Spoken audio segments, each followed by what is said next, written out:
마르코가 전한 거룩한 복음입니다. 주님 영광 받으소서. 그때 예수님께서 산에 올라가시어 당신께서 원하시는 이들을 가까이 부르시니 그들이 그분께 나왔다. 그분께서는 12를 세우시고 그들을 사도라 이름하셨다. 그들을 당신과 함께 지내게 하시고 그들을 파견하시어 복음을 선포하게 하시며 마귀들을 쫓아내는 권한을 가지게 하시려는 것이었다. 이렇게 예수님께서 12를 세우셨는데 그들은 베드로라고 이름을 붙여주신 시몬, 천둥의 아들들이라는 뜻으로 보아네르게스라는 이름을 붙여주신 제베데의 아들 야고보와 그의 동생 요한, 그리고 안드레아, 필리포, 바르톨로메오, 마테오, 토마스, 알페오의 아들 야고보, 타데오, 열을 당한 시몬, 또 예수님을 팔아넘긴 유다 이스카리옷이다. 주님의 말씀입니다. 그리스도님 찬양합니다.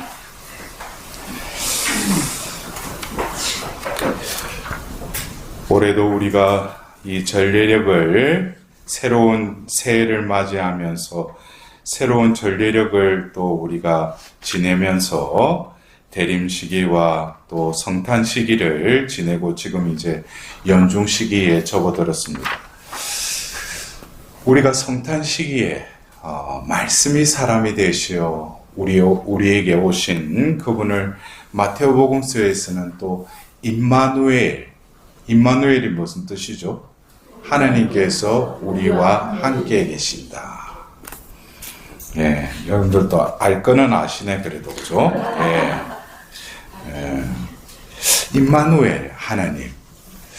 그래서 오늘 우리가 일독서에, 이 히브리서의 이 저자는 어떤 그 대사자이신 그리스도, 어떻게 보면은 구약에도 하나님과의 그 관계 속에서 죄로 인해서 그것이 가로막히고 하나님께 나아갈 수 없을 때 사제들을 통해서 어떻게 제사를 드림으로써 하나님이 그 관계를 회복시켜 주셨죠.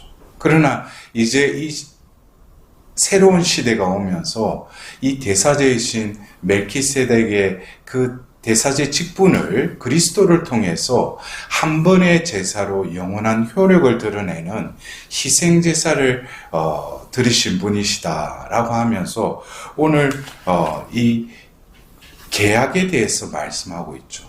그래서 이 계약을 맺기 전에는 이들이 뭐 죄를 지어도 하나님께 제사를 드릴 필요가 없었어요. 그러나 계약을 맺음으로써 어떻게 돼요?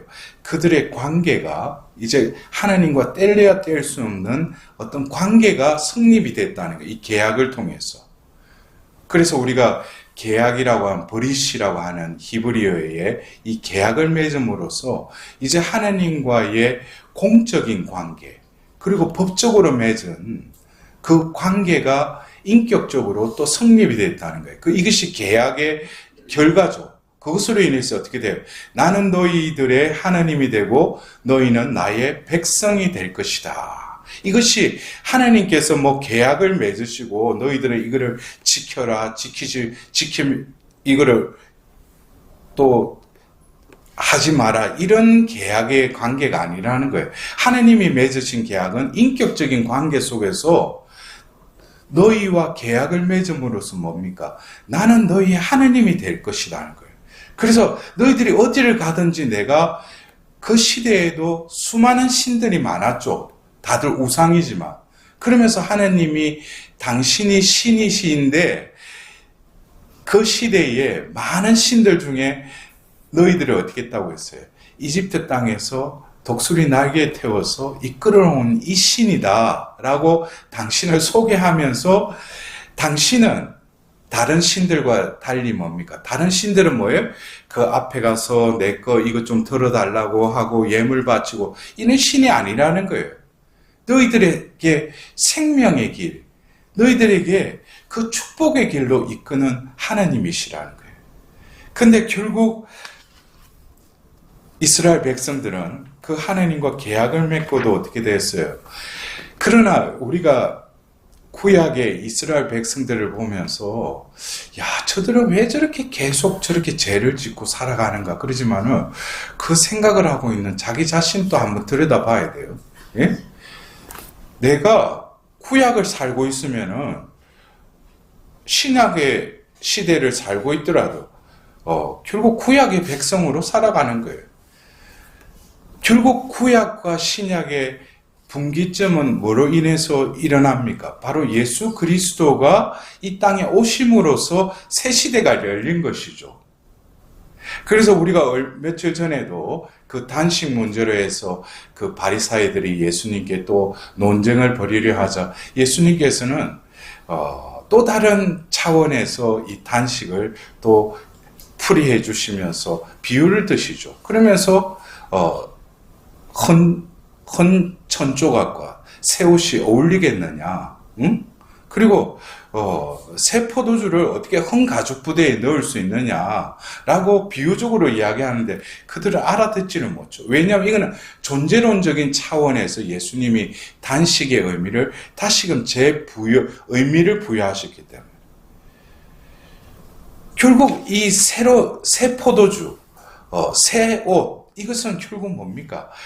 예수님이 오기 전에는 모든 것이 뭐예요? 헌옷이고 헌 가죽 부대라는 거예요. 그러나 예수님이 오심으로써 이제 하나님께서는 뭡니까?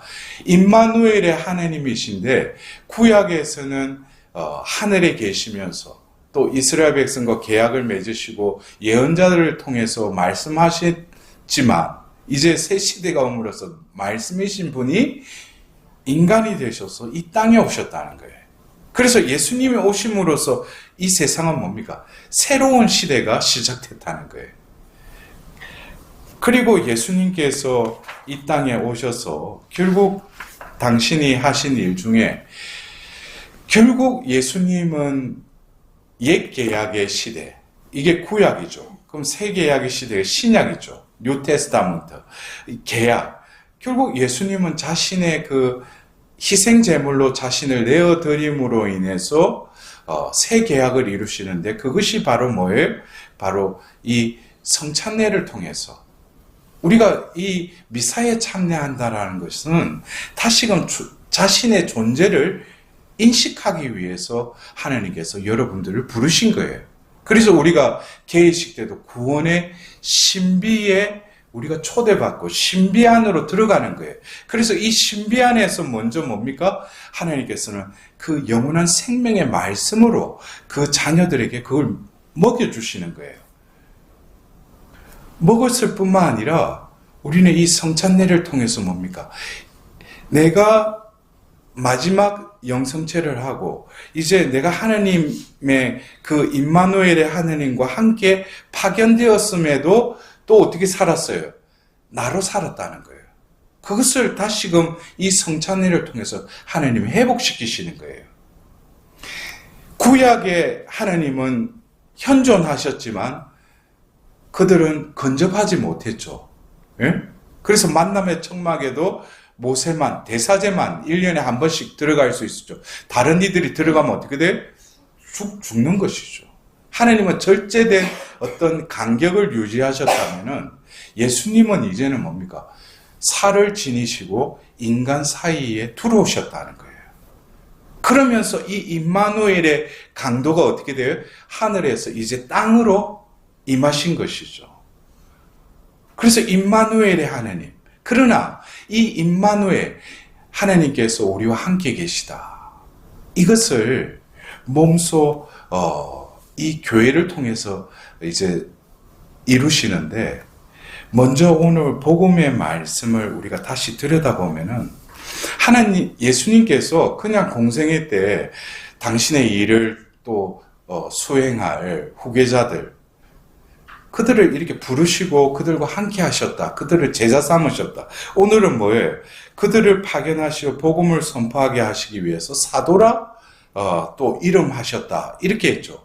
근데 결국 예수님이 그들을 부르실 때에 오늘 이 마르코복음 3장 13절에 당신께서 원하시는 이들을 가까이 부르시니 그들이 그분께 나아왔다 그랬죠. 먼저 뭡니까? 부르실 때에 어디로 부르신 거예요? 당신께로 가까이 부르셨다는 거예요. 가까이 부르셨다. 그리고 이게 3장 13절에 나와 있으면은 이어서 14절에 뭐냐? 가까이 부르시고 나서 그들을 당신과 함께 지내게 하셨다 그랬어요.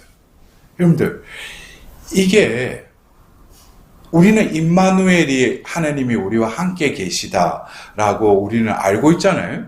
근데 예수님의 부르심은 당신께로 가까이 하시기 위해서 부르셨을 뿐만 아니라 당신과 함께 지내게 하시려고 그 제자들을 부르셨다는 거예요. 여러분들, 내가 살아가면서 여러 가지 죄도 짓고 어떤 때는 마음이 공허하기도 하고 하나님이 진짜 계시는지, 하나님이 계시면 내가 이렇게 하는 걸 그냥 내버려 두실 건지, 그런 망상에 빠지기 전에 우선적으로 내가 의식해야 될 것은 나는 과연 예수님 가까이 있는가? 더불어서 뭡니까? 예수님과 함께 하는가? 그것에 대해서 먼저 자신이 의식성찰을 해야 돼요. 그거 아니고 나는 보면은 9일 기도도 바치고 매일 미사도 참여하고 내 나름대로 기도하는데 왜 하나님이 응답을 안 해주냐? 그거는 우상한테도 그렇게 할 수 있어요. 그러나 인격적인 하나님께서는 그런 거를 하기 위해서 우리를 부르신 게 아니에요. 당신께로 가까이 부르셨을 뿐만 아니라 당신과 함께 지내라는 거예요. 근데 함께 지낸다고 해서 뭐 동고동락하고 합숙한다고 해요. 그게 목적이 아니죠. 그들에게 뭡니까? 고난을 주신다는 거예요. 왜? 임마누엘의 하나님이 하늘에 계셨다가 이제 땅에 내려오셨지만 그분은 영원히 이 땅에 계실 분이 아니에요. 아버지의 뜻, 새 계약을 이루시면 그분은 다시금 아버지 계신 대로 돌아가셔요. 그러나 임마누엘의 하나님은 또 다른 신으로 우리에게 다가오시죠. 그분이 누구예요? 성령 하나님이시죠. 그분은 우리와 영원히 살 수가 있어요. 왜? 영이시기 때문에. 그래서 성부, 성자, 성령으로 임마누엘의 하나님은 뭐입니까? 우리 안에서 완성된다는 거예요. 결국 예수님이 그들을 가까이 부르시고 그들과 함께 지내셨을 뿐만 아니라 그들을 파견하셔서 복음을 전하게 하시죠. 그게 복음서에 보면은 12제자를 파견하고 또 72제자를 파견하는 장면이 나오죠. 이거는 여행 연습이에요. 근데 그들이 실제로 가서 그들이 뭡니까? 그들에게 그런 권한이 없었어요. 근데 예수님이 병을 고치고 마귀를 쫓아내는 고난을 주시노니까 가서 복음을 전하면서 하나님 나가라가 가까이 왔다라고 선포하면서 알론니에게 손을 얹고 하는데 뭐예요? 병이 낫고 악령이 물러가는 거예요. 그래 예수님께 다시 돌아와서 그들이 이룬 거 신기하기도 하죠. 그러니까 예수님이 한적한 곳, 외딴 곳으로 가 좀 쉬자 이러시죠. 근데 여러분들 잘 보십시오. 예수님과 함께 있을 때 그들은 고난을 받았어요. 예? 그러나 예수님과 함께 있는 동안에 그 제자들은 고난은 받기는 받았지만 예수님 곁에 머무르기는 머물렀지만 그들은 나라고 하는 이 에고는 버리지 못했어요. 그래서 공생애 중에 이제 예수님께서 예루살렘에 올라간다니까 그들 간에 무슨 논쟁이 있었어요? 누가 더 높으냐? 이 문제로 서로 논쟁을 벌였다고. 왜? 에고들이 하나님의 은총, 권한은 받았을지라도 나로 살아가는 그러한 존재 양식으로는 예수님의 사도가 될 수 없죠. 우리 교회 안에서도 그래요. 나름대로 하나님께서는 각자에게 교회의 지체로서 은총과 은사를 베풀어 주셔요. 은사가 드러나기도 해요. 그러나 뭡니까? 자기로 사는 사람들이 대부분이죠. 사도는 뭐예요? 예수님이 이 땅에서 당신 뜻을 이루고 이제 성천하시고 아버지께로 가셨죠. 그리고 약속하셨던 성령을 보내십니다. 그들은 성령이 그들을 가득 채워져 어떻게 돼요? 밖으로 뛰쳐나와서 복음을 전하게 돼요. 그리고 공생애 때 주신 그 이제 권한이 그들 안에서 예수님은 함께 하시지 않지만 그들을 통해서 예수님이 하셨던 복음이 그들의 혀를 통해서 선포가 됩니다. 예수님이 하셨던 그 행적이 그들을 통해서 기적과 이적으로 표징으로 드러나게 돼요. 근데 여기서 분명한 것은 뭐예요? 예수님과 함께 있을 때 그들이 아니었어요.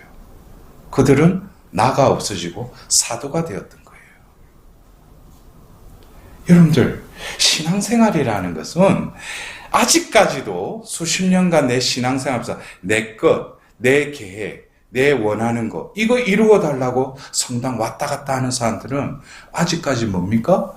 임마누엘의 하나님을 완전하게 체험한 게 아니에요. 하나님이 함께 하신다라는 것은 여러분도 안 그래요?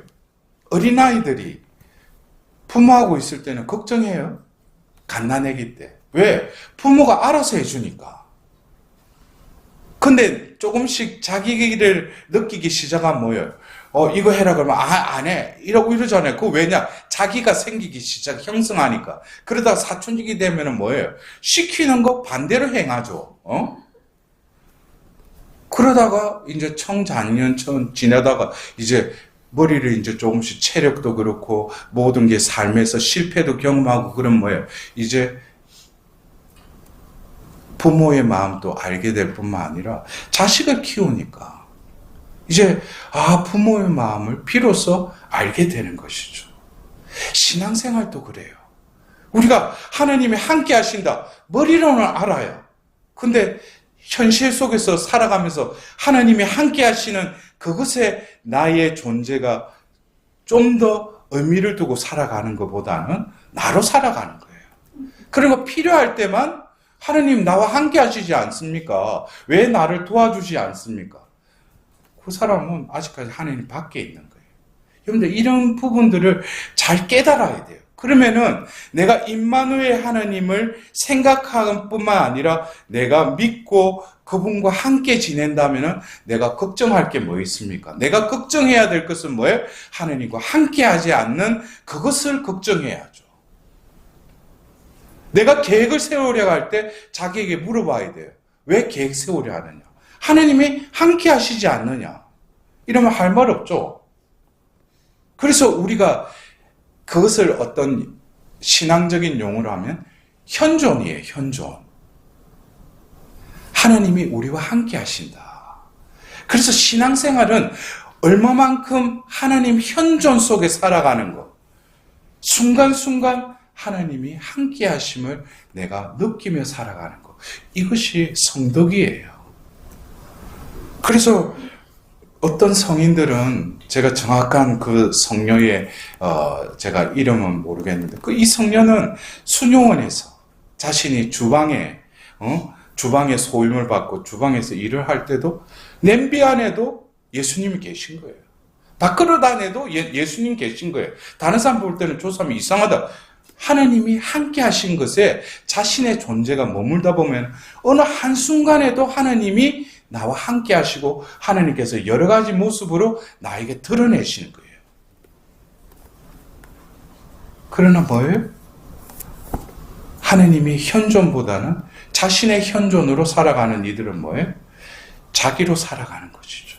그래서 남에게 내가 핀잔을 받든지 그러면 상처 입었다고 그래요. 이게 뭐냐? 내 현존이 강하기 때문에 상처 입었다고 그러는 거예요. 그래서 소아데레사는 뭡니까? 나는 누구에게 어떤 험담이나 뭐 그런 걸 당하더라도 나는 여하튼 그것이 내 영혼을 갉아먹지 않는다. 왜? 나는 바닷가의 모래보다도 더 작은 존재이기 때문이다. 오로지 존재하시는 분은 뭐예요? 하나님이시고 내가 당하면 당할수록 예수 그리스도와 함께 있기 때문에 예수님의 순환에 참여한다는 그것으로 또 다른 기쁨을 느끼는 거예요. 살아가는 삶의 차원이 완전히 다른 것이죠. 그래서 여러분들 그래요. 어떤 때 제가 고해소에 앉아서 이렇게 고백을 듣다 보면 많은 이들이 대부분은 다 뭐예요? 자기 중심적인 삶을 사는 거예요. 고해 성사를 보면 하나님의 빛을 받고 성찰을 하고 통회를 하고 정결을 하고 고해소에 들어와야 되는데 자기 식대로 생각하고 그냥 와서 하나님 현존을 느끼지 못하니까 자기 넋두리만 고백하는 것이죠. 이것이 어떻게 보면 현실입니다. 예수님께서는 12제자를 그들에게 가까이 부르셨을 뿐만 아니라 3년 동안 그들과 함께 지내시죠. 그러나 그들은 애고를 버리지 못했어요. 그러나 뭡니까? 예수님이 약속하신 성령이 그들에게 임하면서 그들은 나가 아닌 또 다른 나를 발견하게 된 거예요. 이제는 내가 사는 것이 아니라 그리스도가 내 안에 사시는 그 나로 거듭 태어난 것이죠. 그것이 바로 사도이고 하나님 자녀입니다. 여러분들, 자기 존재를 바라보십시오. 내가 왜 성당을 왜 다니는가? 내가 왜 이 성찬례를 통해서 영성체를 왜 하는가? 그냥 그리스도의 몸 하니까 아멘이 아니라 예수님이 내 안에 사시기 위해서 나에게 몸소 사제를 통해서 들어오시는 거예요. 그러면은 영성체를 통해서 임마누엘은 완성되는 것이죠. 하나님께서 우리와 함께 하신다. 내가 파견되었을 때는 어떻게 돼요? 가서 복음을 전하여라. 어떤 복음? 하나님이 우리와 함께 하신다는 거예요. 내 가정에 여러 가지 문제가 있어요. 그것도 하나님과 함께 하면은 모든 문제는 해결될 거예요. 하나님과 함께 하지 않으니까 그 문제가 꼬이고 평화가 흐트러지는 것이죠. 오늘 이 미사를 통해서 우리는 자애와 진실이 만날 때 우리 가운데 기적이 일어나죠. 하나님의 자비가 나에게 임하시고 하나님의 사랑이 할 때 이 죄가 없어지고 그 죄 속에 사랑의 꽃이 피어날 때 나는 진정으로 하나님의 하나의 아리따운 꽃으로 향기와 빛깔을 드러내는 그 기적이 일어날 것입니다. 여러분들, 오늘 예수님께서 그 제자들을 부르시고 사도로 파견하시기 위해서 우리와 똑같이 우리도 당신 가까이 부르시고 당신과 함께 지낼 뿐만 아니라 예수님의 이제 성부 우편에 계시지만 지금 뭡니까? 우리 안에 살아 계시죠. 그 현존 속에 살아가는 것. 그것이 바로 뭐예요? 그리스도인, 그리스도에 속한 자라고 할 수 있을 겁니다. 오늘 이 미사를 통해서 진정으로 우리가 사도로서 살아갈 수 있도록